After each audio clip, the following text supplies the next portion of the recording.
What a great journey we had this last week, and I'm so looking forward every day just to come and fellowship with you in sharing as we are on this great journey together.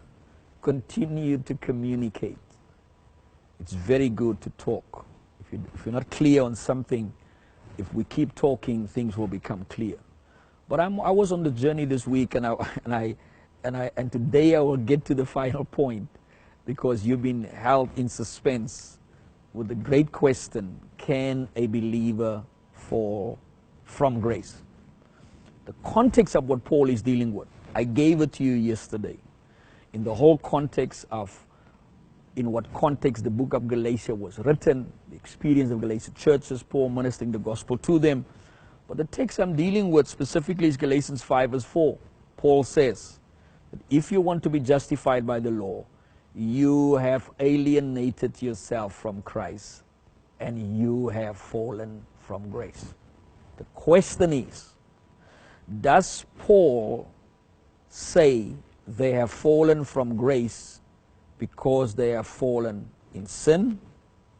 Or does Paul say they have fallen from grace because they have embraced legalism, Judaism, and the law, and they have added to the finished work of the cross? So this is where the key comes. A believer cannot fall from grace. When a believer falls, he falls into grace. Let me say it again. A believer cannot fall from grace.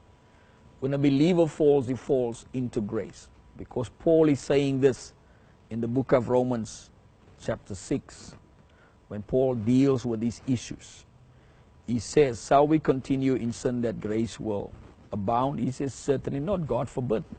How can we who die to sin continue in it? That's another teaching I'll get to. But then Paul says, the more sin abound, the more grace abound. I want you to know this. Grace is not available when the law is present. Grace and the law cannot sit in the same room. They are two different worlds. Because when you live by the law or legalism, you bring your effort to the table, you bring your self-righteousness to the table, you bring what you can do to the table. When grace comes into the picture, grace brings to the table what Christ has done on your behalf, and you receive and embrace it by faith. So I want to say this to you, what I said in the first program. If you identify salvation and build your salvation based on what you do or don't do, the day when you do what you're not supposed to do, you will feel you have lost your salvation and you would feel you have fallen from grace.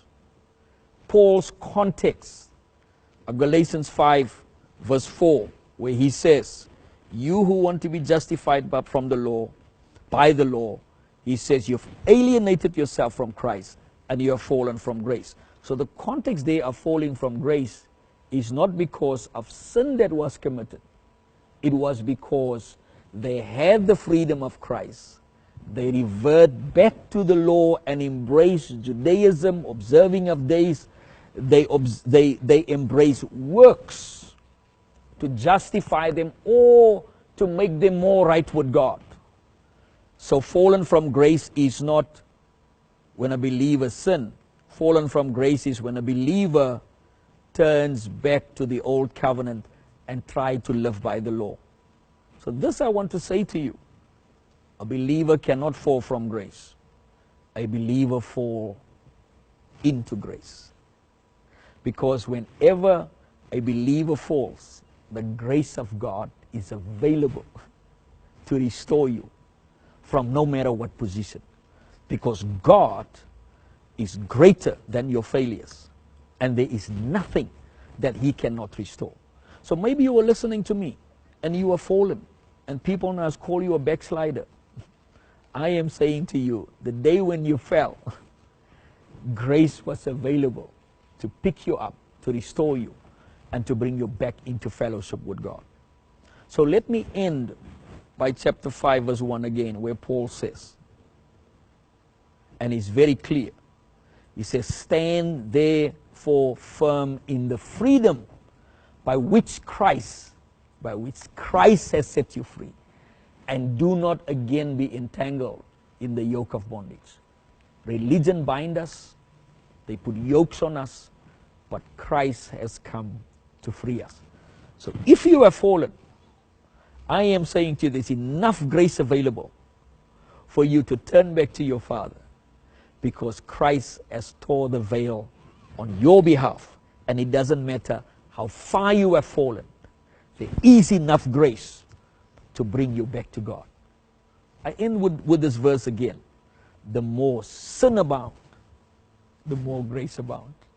Have a great weekend and find a church where you can hear the purity of the gospel of the grace of Christ. See you next Monday. God bless you.